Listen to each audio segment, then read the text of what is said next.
Good evening. 7 o'clock.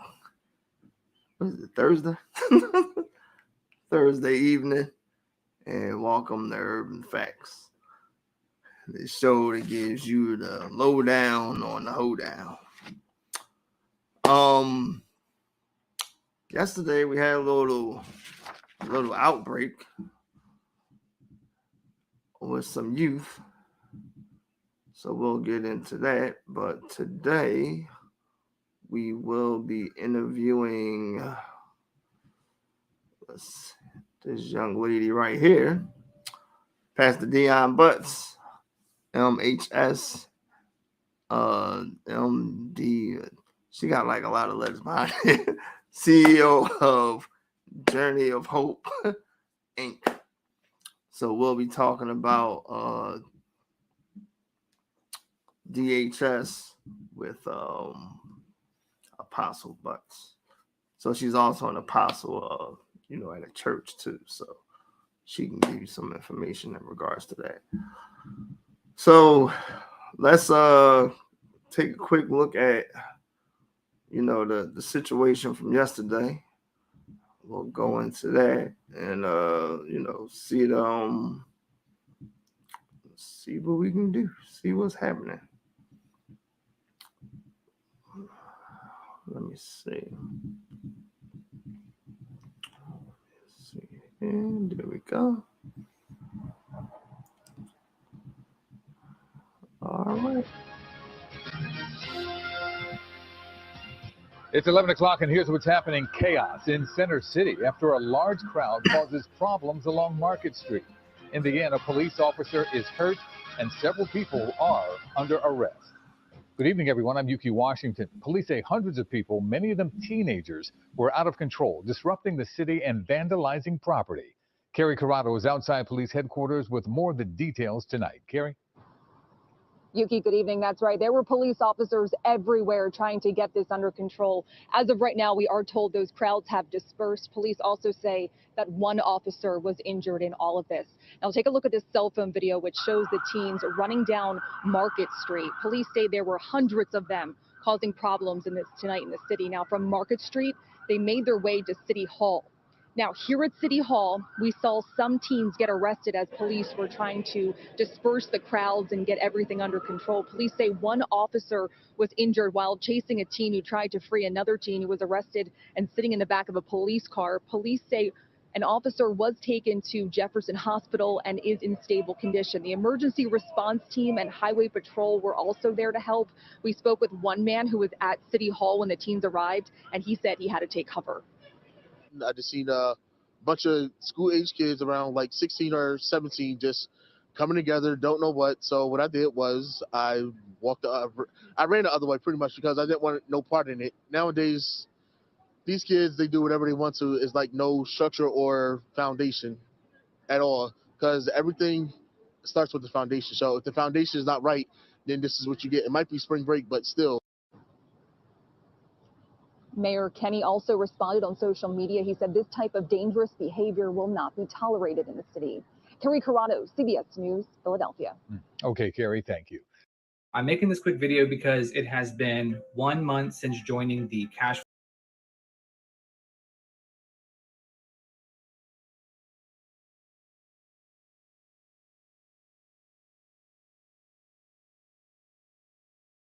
Okay, can't hear me. So,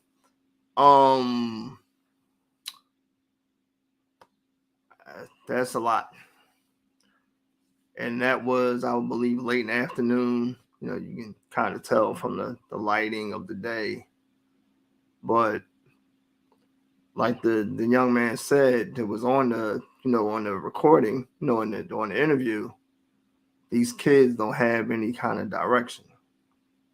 So I'm going to touch on that in a little bit.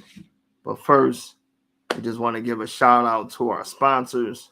We just started taking sponsors for the foundation in general and for our event, the youth conference. So we want to give a special thanks to Telly's Glam. This is a jewelry vendor. She can be reached at, Telly's Glam can be reached at shop.paparazzipremiere.com / 353 480. So that's pop.paparazzipremiere.com / 353 480 if you want to get yourself some nice jewelry. Our next sponsor is the Lighthouse Church International. We just want to thank the Lighthouse family, Pastor Pratt, his lovely wife, Mrs. Pratt. We want to thank you guys for, believing in us and, sponsoring our program here. Our next sponsor is Foods from Heaven. This is with Chef Gerard Hilliard. I'm pretty sure I said his name wrong, so I'm sure he'll call me later today. That's 215-292-6248. He also has a website that's www.foodsfromheaven.com. Excellent food. Please contact him if you need your event catered. Very professional and delicious food for your taste buds there. So,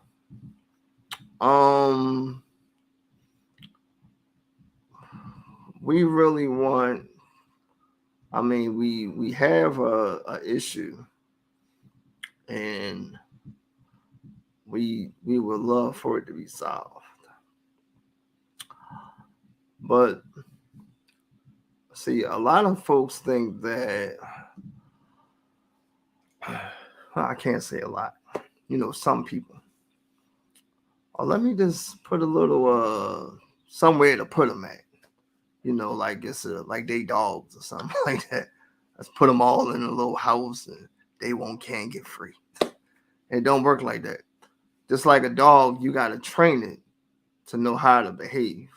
Now, I'm not calling y'all kids dogs, but I'm just saying these kids need training and guidance. There's nowhere in the world that there should be hundreds of kids. And I don't even know if that's an exaggeration or it don't even matter. But it so happens that we're talking about DHS with Apostle Butts. And from these type of actions, your kids could definitely wind up in the system. Because the government will see that, hey, you can't control them. So, hey, we got somewhere for them. You know what I mean? So our mission here at the Ethel Lee Zachary Foundation is to empower and cultivate youth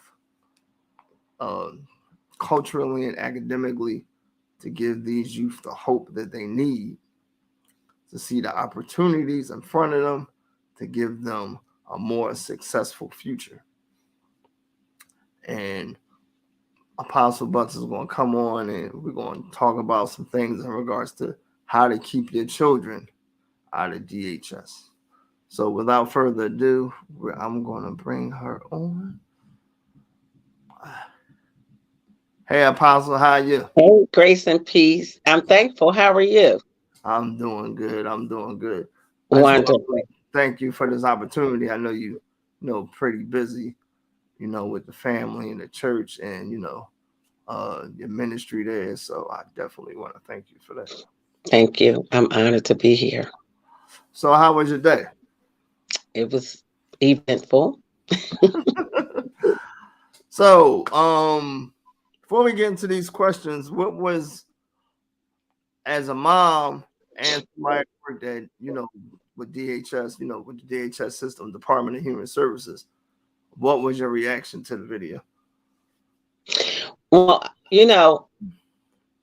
my involvement with the Department of Human Services was many, many years ago. I was a school social worker.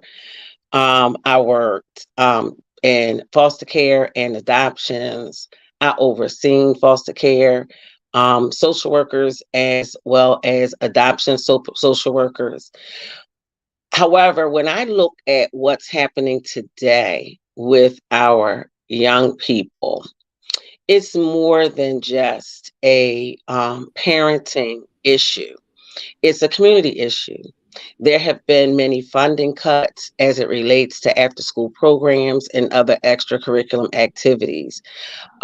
And, you know, many of our young people are involved in gang-related activities. And we know from just having broken families, you know, a parent missing, whether it's the father or the mother.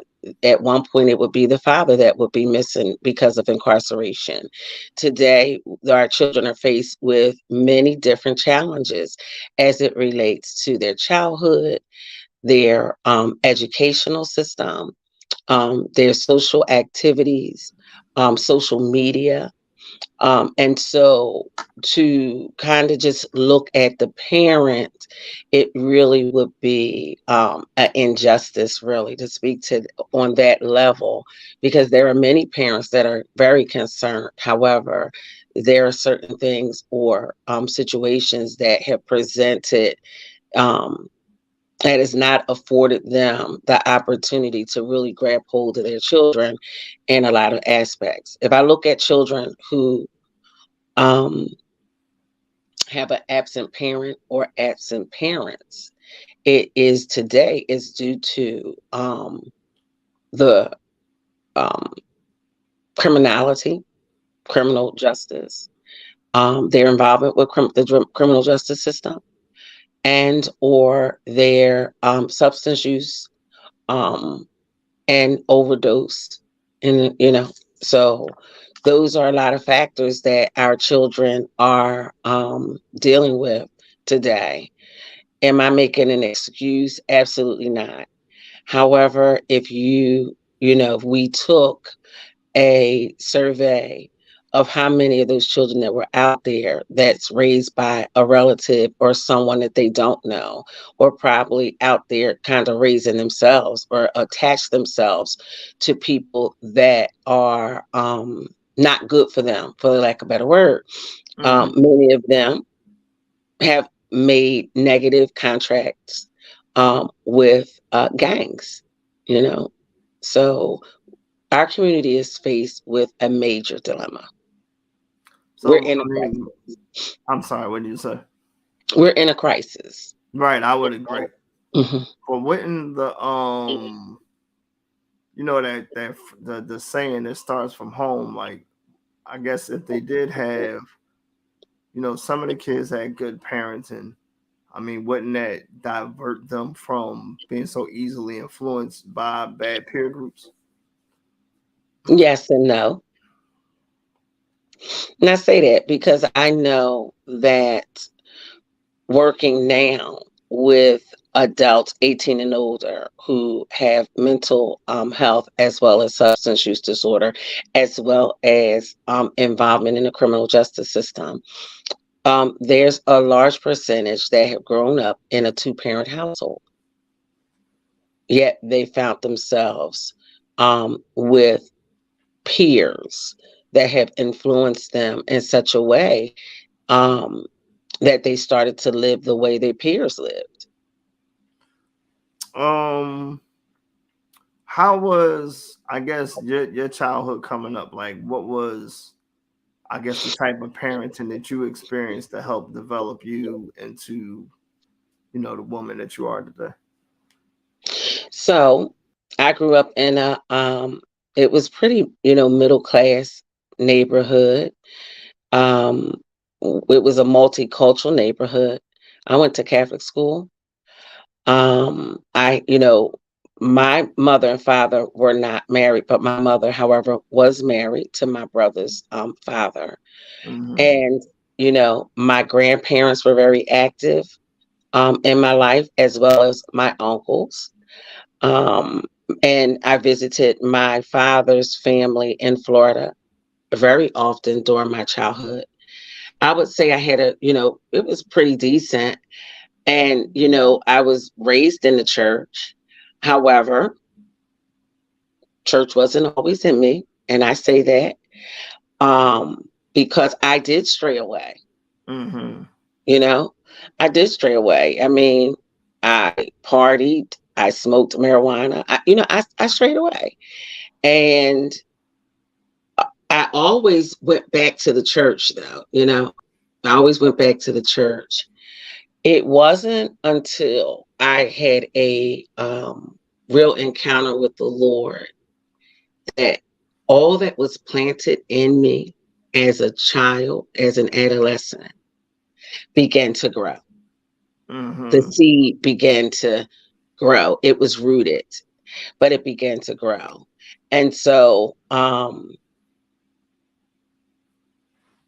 wanted to believe that I was a good person. I still am a good person, but I also understood that being a good person did not earn me access to heaven. Right. So I had to make a moral and spiritual decision, to follow Christ. And that meant that everything about me had to line up according to the relationship that I understood very early on. And I couldn't live the way I wanted to live. Did my family hold me accountable? Yes. Did I get spankings? Yes. Would my mother show up when I broke curfew? Absolutely. Did I fear my mother and my grandmother? Absolutely. And so what I see today that's different from yesterday is the fear, one, of God, and the fear of the parent. See, the fear of God, I speak to that as reference to the reverence, of who he is and acknowledging that, right? But the fear of a parent was something different. Like I knew that there would be consequences to whatever action I took. We don't see those consequences today. Right, that's what I mean. Like with the kids out there. Oh, I'm sorry, go ahead. We don't see those consequences today. So when child welfare was originally created, it was created to protect children from being physically, emotionally, sexually, abused. Right. And it was to help families stay together, give the families the tools and the support they needed to stay together. It was not intended to take the control out of the parents' hands in terms of the disciplining of their child. That, and that's not even DHS rule now. They don't say you cannot discipline your child. You just cannot abuse your child. Right. You just cannot beat them to the point where they're bleeding out of their nose and blacking their eyes. But you can discipline your child. Can you give us a definition in regards to, disciplining your child? I guess according to DHS. Well, and I could be, wrong. However, you can still spank your child. But not with foreign objects. Right. Extension cords, belts. You could still, discipline your child, taking things away from them. It's not like you're going to keep them from eating. You can't take food away from them. You can't take shelter away from them. So there's ways that you can discipline. And they offer parenting classes. They offer all different types of support to families. I think when families hear the Department of Human Services, they automatically go to, they're going to take the kids out my house. I'm never going to get these children back. Now, when I was a school social worker, I would always talk to my families or the parent, and when they were very resistant to the process, I would say to them, tell me some of the problems that you're experiencing right now with your child that you've been trying to get help with. And they would go through a whole entire list. And then I would say, with this DHS social worker in your home, with this school social worker in your home, now is the time for you to get every single thing that you need for your children, for yourself, and just for your family.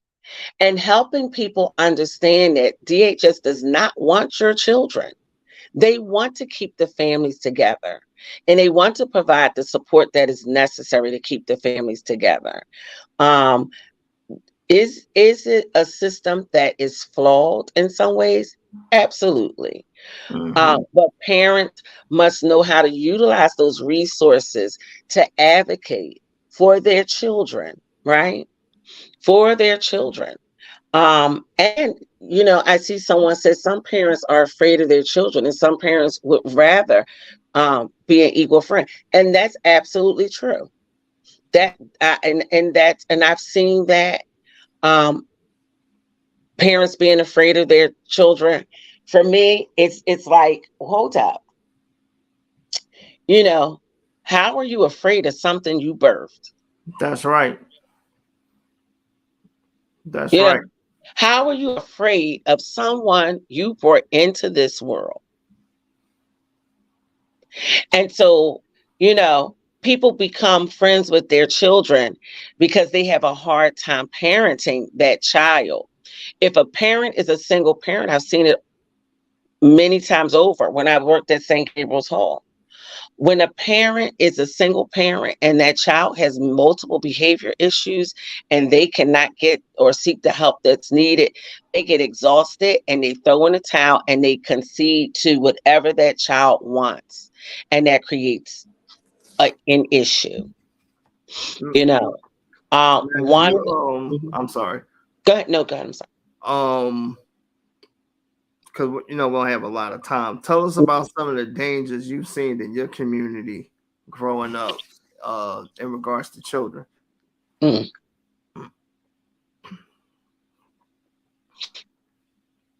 See, I'm over 50.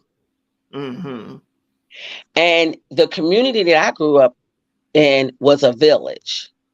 Right. It really was. It really was a village.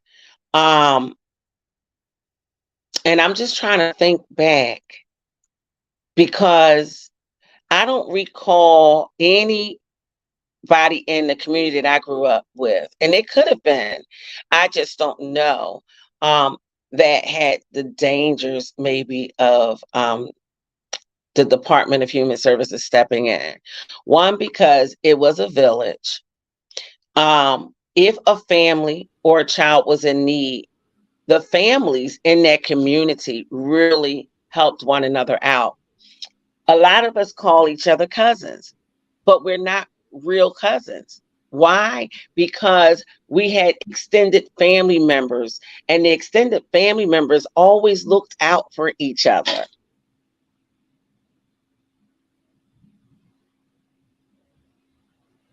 Yes, my mother said the same thing. And then we had the Northeast Boys and Girls Club. And at the Northeast Boys and Girls Club, once again, they were so involved in our lives. My grandfather was a coach. My uncle was a coach. My uncles played sport. Like, our family was known in that community. And so we were really a community. If I was acting up on one side of Frankfurt, right, my grandmother or my mother would know it before I hit the house.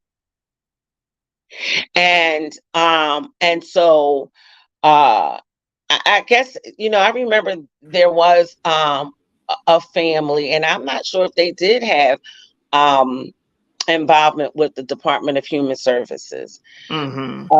But I know that the community surrounded that particular family, and you could see it. You could see how the community helped with that family and their children, again, because of our extended families, because of how the schools, the teachers were involved, the basketball coach was involved, the football coach, the cheerleader. It was a major community. We don't see that today. That's the difference. We don't, children don't even respect the adult in the community. Well, that leads to my next question. How can parents today keep their children, from out of the DHS system? Parents have a difficult time with working and raising children, some on by themselves. Mm-hmm. My suggestion is to find a place, a safe place. Don't let your children just be a latchkey kid. Just come home, try to find some resources. And it's okay to talk to the Department of Human Services to see if there's any type of programs that might be out there to help parents prevent their son or their daughter from what we seen last night on the news, the mobs of children in Center City, getting connected to gangs, because there's a lot of gangs in Philadelphia today. And that wasn't our problem years ago. I mean, in certain areas of Philadelphia, there were gangs, but today it's more prevalent.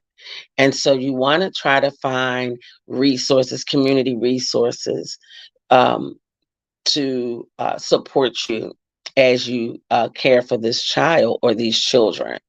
I don't think it's a good idea today to have latchkey children because of the dangers that are happening there in the city of Philadelphia. If you're able to, you know, get in touch with a DHS worker just for some resources. Get in touch with your community leaders. That part is important, because your Mm-hmm. state rep, your community leaders should be helping you or funding or finding funding or advocating for funding to keep our children safe, not only from the department, right? But the department is a safe place, but from losing your children to the system. Can I just say this? Mm-hmm. Our Black race overcame slavery, Right. but we find ourselves in a quandary today. What do I mean by that? We find ourselves in modern day slavery. That's right. When we understand as a race that we still have a price tag on our heads, we then have the responsibility to change the narrative for our people, right? Treatment centers are full of Black and brown men and women. Prisons are full of Black and brown men and women. The grave is full of Black and brown men and women. Come We on, still you have teacher a now. price tag on our heads. And when we understand that, we have to begin to teach differently. We have to begin to live differently. Oh, yes, there were gangs. Yeah, that's right. Exactly. The gangs exist today, and I believe this is systematic. Absolutely. And so we have to deal with the trauma of life. We have to deal with it head on, and we have to address, watch this, educational violence, social violence, economic violence, right? Racism, sexism, classism. We're still fighting the violence against the Black and brown community. And so it starts at home, and you can't be afraid to ask for help. And part of our issue is asking for help because we are afraid that someone is going to judge us or someone is going to ignore our cry. But you have to keep knocking at the door until someone opens it. Our children Right. need that. Our children needs that. And so I really have been pondering that thought about this modern day. We have price tags on our heads. It's the bottom line. It's the bottom line. And most of the time, the bottom line is the dollar. We have to do something different. We need to have more programmings again for our children. We need to advocate for our sons and our daughters.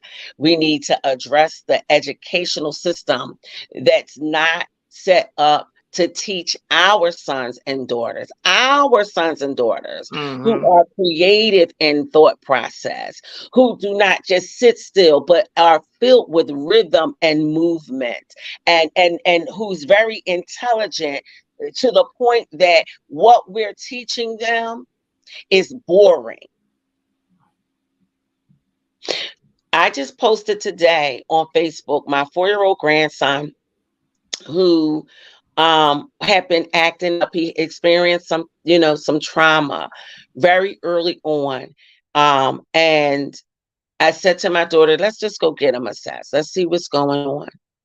The doctor said this young baby, this little 4-year-old should be in kindergarten. The reason why he's acting and doing different things, one of the things is that once you teach him something, he's got it and he's already moved on in his head. And you're still trying to make him sit there to learn more. He's got it. He's advanced. And so now our job or her job as a parent is to be more creative and find ways not to stagnate his growth, right? Our children learn differently. They're not going to always sit in a classroom. And this is how we lose them to the streets, because we put them in a place that just teaches them the same exact, Dickle, my man, that teaches him the same exact way. Our kids don't live like that. They learn differently. And so we begin to teach differently. If we begin to put teachers, it is best to put teachers, male teachers in the early ages, so that these young men and women could begin to understand and hear the male voice. He sets the foundation for our sons and our daughters. And then as the grades go on, you can begin to open them up to the female teachers. My son had male teachers up until 3 years ago. He did so well with his male. He was in a classroom where his male teacher moved up with his class 3 consecutive years. Right. He did well. When my 27-year-old went to school, her first teacher was a male teacher. Her kindergarten teacher and her first grade teacher was a male teacher. And it was something special about this, because he knew that she would be excited about coming to school. You know what he used to do to all those kids in the classroom? He would call them all on Sunday nights. And he'd tell the parents, don't answer the phone. Let your voicemail pick up. This is when, you had the voicemail where you could come home and, and he would leave a message and say, hi, this is Mr. Kember. I hope you're getting ready for school tomorrow, getting your clothes together, getting all cleaned up, because I'm excited to see you in the morning. Do you know that help those children get motivated for school and for learning? We have to do things differently. And when I speak about educational violence, I'm speaking about how our curriculums are created, how our testing systems are created. These are ways that we can prevent our children, one, from going into DHS, but two, we can have the DHS and we can have advocacy programs, and we can have parents that will fight for the educational system for our children, because that's going to keep them off the streets. When they're bored, they go to the streets. When there's brokenness, they go to the street. When there's no role model, they go to the streets. It's proven. They'll go to the street and they'll connect with someone if they don't have someone else to connect to that's positive. And so that's how we can keep our children out of the system. But we have to address the systemic issues in our system in order to keep our babies out of this. And we cannot be scared of them. And we have to learn how to talk to them and love them despite of. You know how many young men that still calls me mom after their encounter with me from being at the court systems with them? Even now, I fight in treatment for young men that it's a carriage of misjustice for some of them that continues to go in and out the system. Recidivism is high. You know how many young men I have to coach, and I have to go to the justice system and say, your system is antiquated, and it's no way you think that these guys are going to be able to survive on the street because you have an antiquated system. We need to do something about it. And so I say all that to say is that when we look at the system as a whole, DHS is part of a system, but there's a larger system at play. And so DHS is there to support and to help families. So don't be afraid of them. Reach out to them if you need help, because they will help if you reach out to them. They don't want our children. They want to help families stay together. Now, let me ask you, for the parents that do have their children already in the system, what steps do they have to take to, get them back? Parents who already have children that are in DHS system. Now, DHS does not carry the case for the life of the case. CUA does. But there are family service plans, if that's what they're still calling them, that parents must attend parenting classes. There are different things or objectives and goals within that family service plan that that parent needs to meet. Follow the guideline. Do what you are supposed to do. Do not try to shortchange it. Don't operate in bitterness. Get this stuff done. Do everything that you need to do, and you will get your children back. Let me tell you something. If you don't do what you're supposed to do, you only have a short window. You only have a short window. And that short window, you need to accomplish everything, because if not, they will put your child up. They will terminate your rights. And when you say put them up, is that you mean up for adoption? They'll terminate them rights and they'll move towards adoption. But that it is, they are a long-suffering agency. You know what I mean?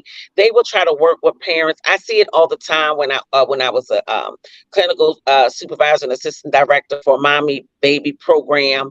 Mommy babies moms are able now to take their babies into treatment with them. And so they have opened that system up to help the parent be successful. But the parent has to utilize all the tools that have been given to them so that they can get their children back. You have a window, a small window. I know when I was actually working, when I was a supervisor for foster care and then over adoption with an agency there in Philadelphia, I think it was an 18-month window in order to get the child back. And I used to tell my social workers, work with this family, because the social worker job was very difficult. Not only do they have to work with the foster parent or the kinship parent, but they also have to work with the natural parent.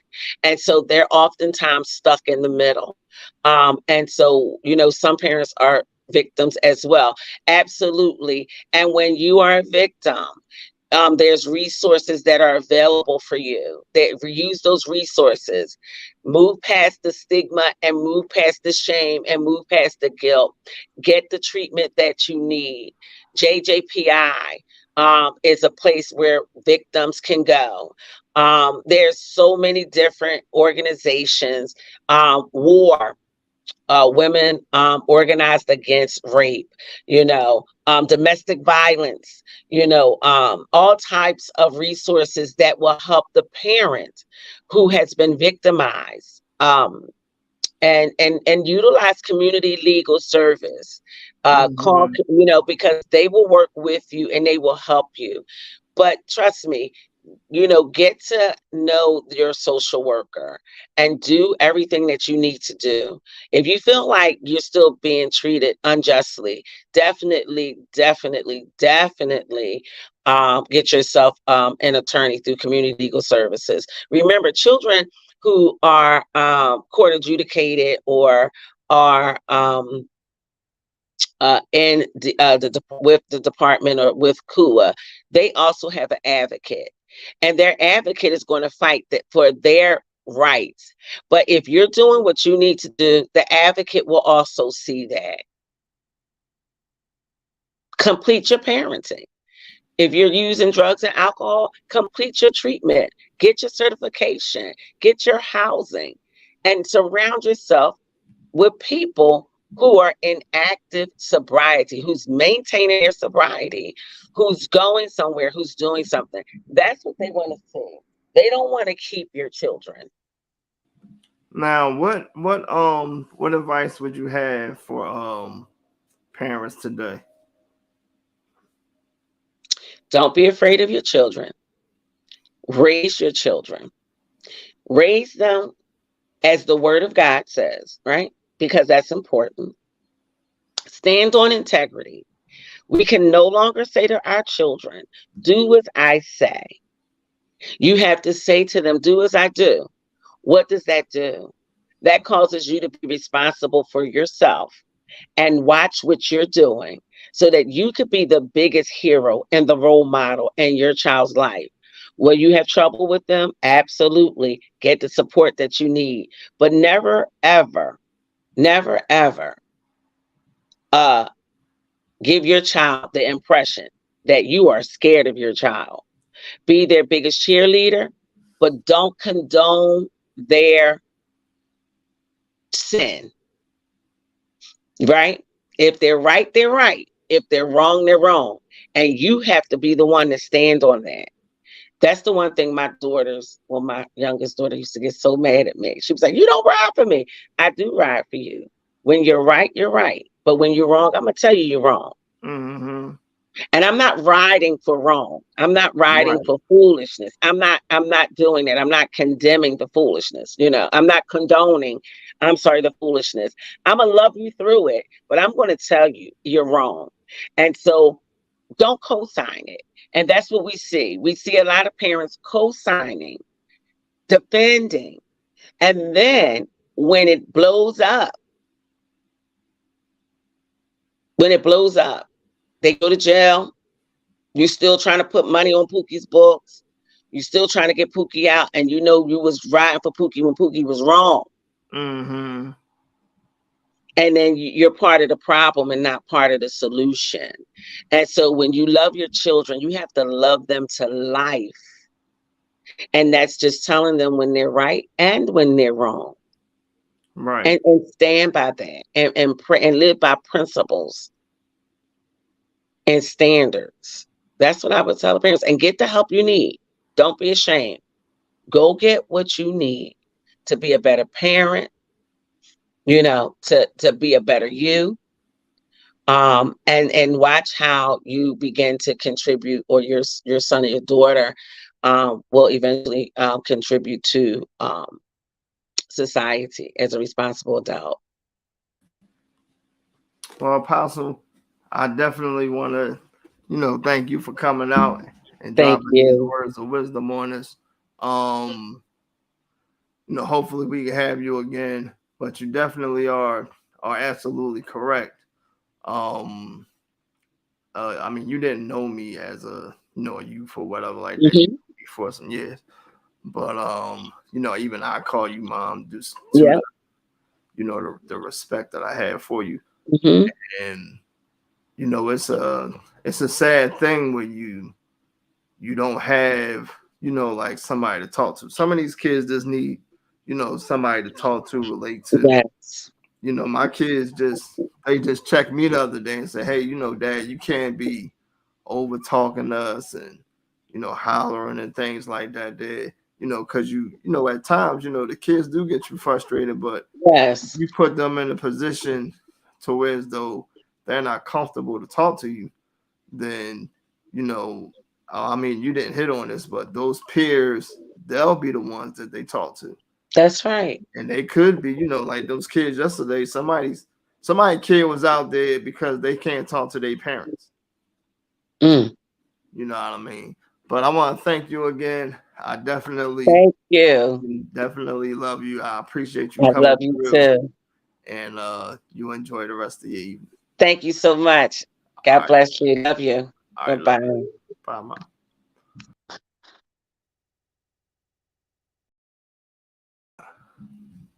Mom. That was Apostle Dionne Butts, and I just really want to thank her for the wisdom that she dropped on us in regards to, you know, parenting. Excuse me. She said, is, you know, get some tools. This is a book right here that, you know, I recommend to some parents. I don't know if you guys can see that. So the book is called The Book You Wish Your Parents Had Read, and Your Children Will Be Glad That They Did. I've read that book, you know, certain chapters in it in regards to parenting. And like she said, these kids need guidance. And if you don't know like how to parent, then you gotta look for tools like books. You know, some people may not like to read. Go to a parenting class called DHS. You know, what she told me was you know, in regards to, you know, chastising your children, you know, a lot of parents are fearful of DHS because they think that they're going, you know, take their kids. You know, the kids will be like, well I'm gonna call DHS, or, you know, I'm gonna call the people, or whatever they say. Well, my mom used to give me the phone number. I said, you call them if you want to. And I mean, it's funny now, but like when she said it, I was scared because I didn't know. First of all, I didn't even know what DHS was. And, you know, she gave me this acronym and said, I'm calling them. I'm like, well, obviously this must be bad. So, but it's no consequences for these kids. These kids need proper development. Excuse me. These kids need proper resources. You know what I mean? You know, I'm taking a psychology course, you know, trying to get my master's to better understand the behavior of these people. And if your child doesn't get the fundamentals, thank you very much, and the nourishment and the love and the relationship from you from birth, like as soon as out, the matter of fact, before birth, prenatal, then there's no telling where your child is going to end up at. I mean, you rolling, it's kind of like a roll of the dice. It's like playing Russian roulette with your kid. Now, I'm not saying that if, you know, if you do that, then your kid is going to be A-okay. Because like Apostle Bud said, you know, that could be true. That could not be true. But if you do it, you got a less likelihood of it happening versus you not doing it. But then, you know, somebody said that Miss Stevens made a comment. Let me see if I can find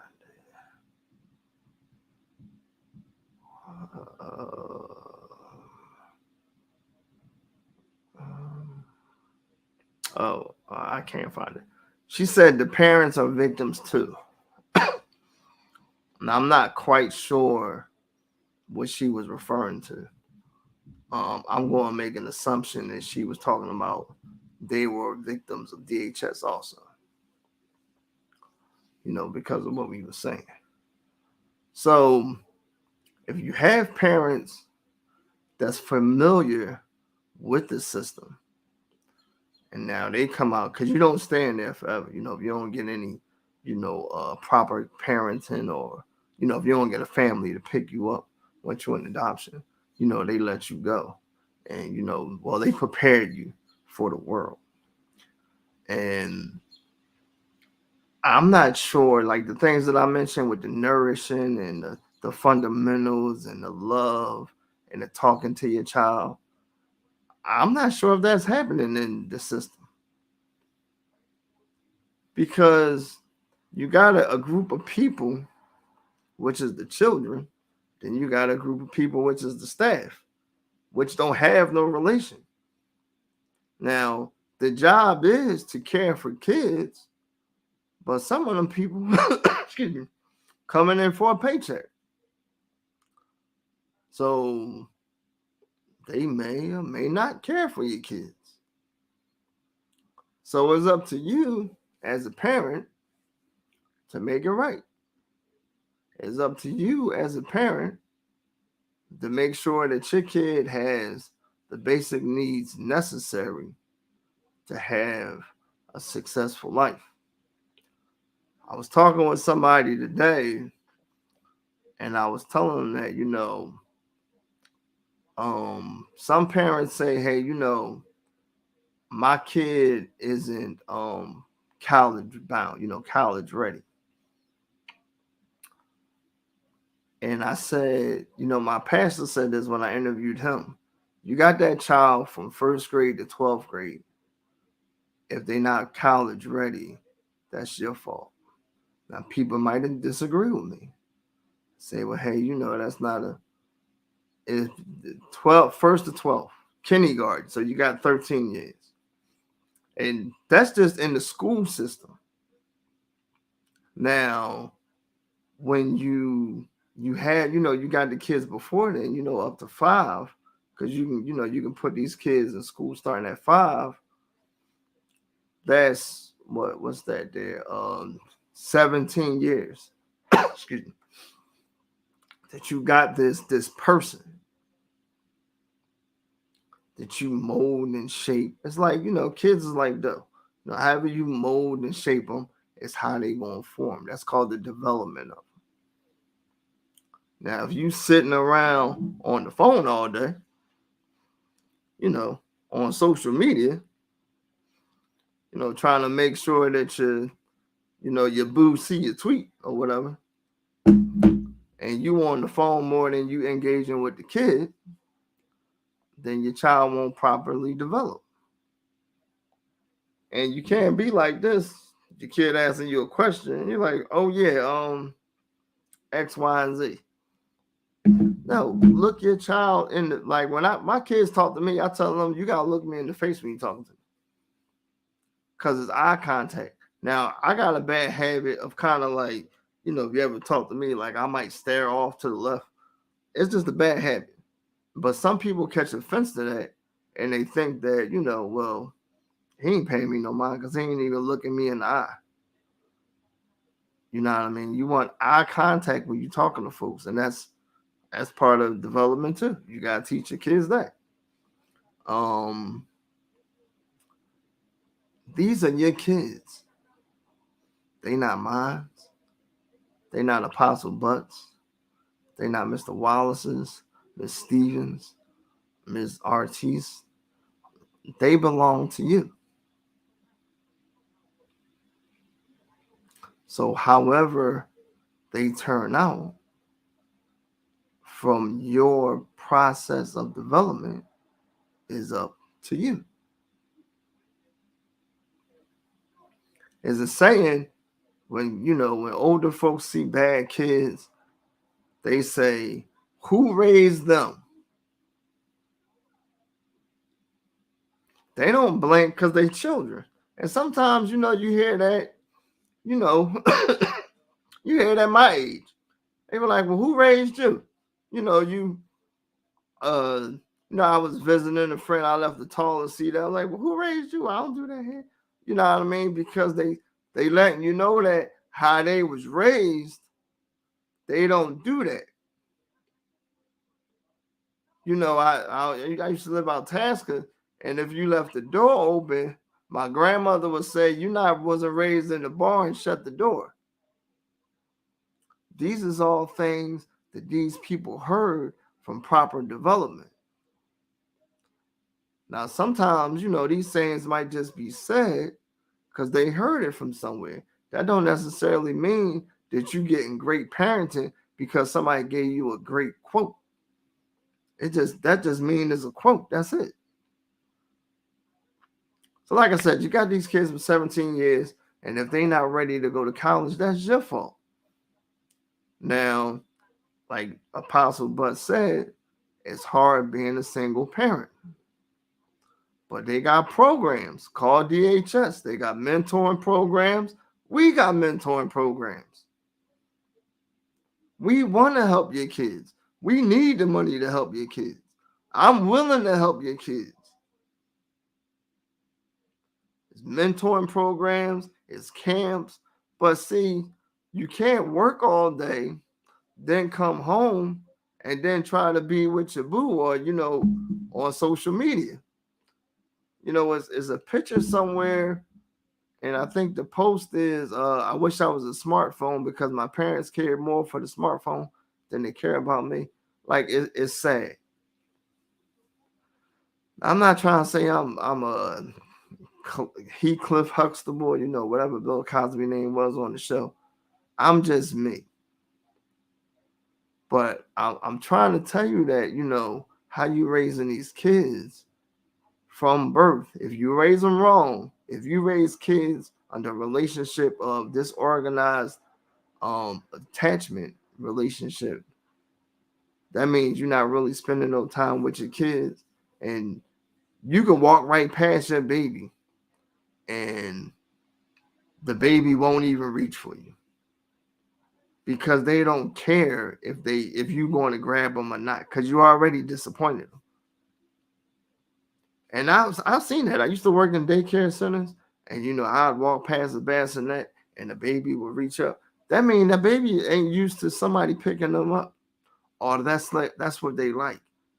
And at some point, they don't care who picking them up as long as they getting the comfort. You know what I mean? So you gotta be there for your kids. So this is our student of the month. Her name is Trinity Adams. I can't read what that says on there, but that's on our Facebook post. She is the student of the month for the month of October for this month. She does go to Bodine. She has a GPA of 3.2. She is a cheerleader.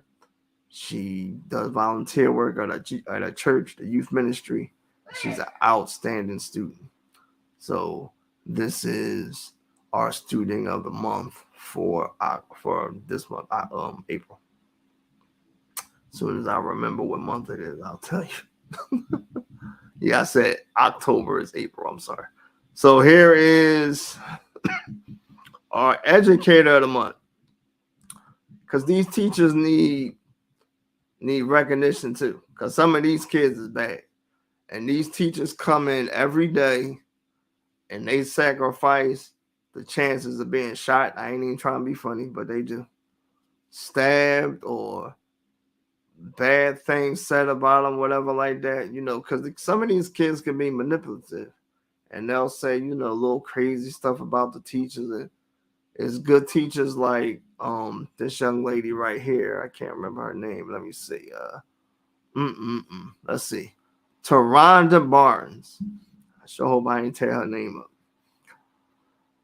And teachers like Miss Barnes come in to help you guys kids, to give them the nourishment and the educational nourishment. They ain't feeding your kids in the classroom that they need to make it to the next, to the next day. So we also do our birthday shout out. So we got this young man here.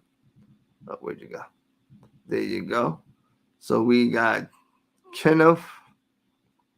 Hold on, because I can't see that there. Davis.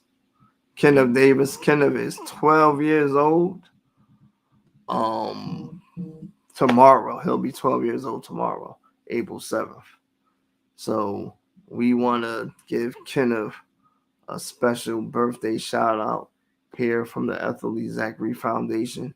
We definitely love and appreciate the children.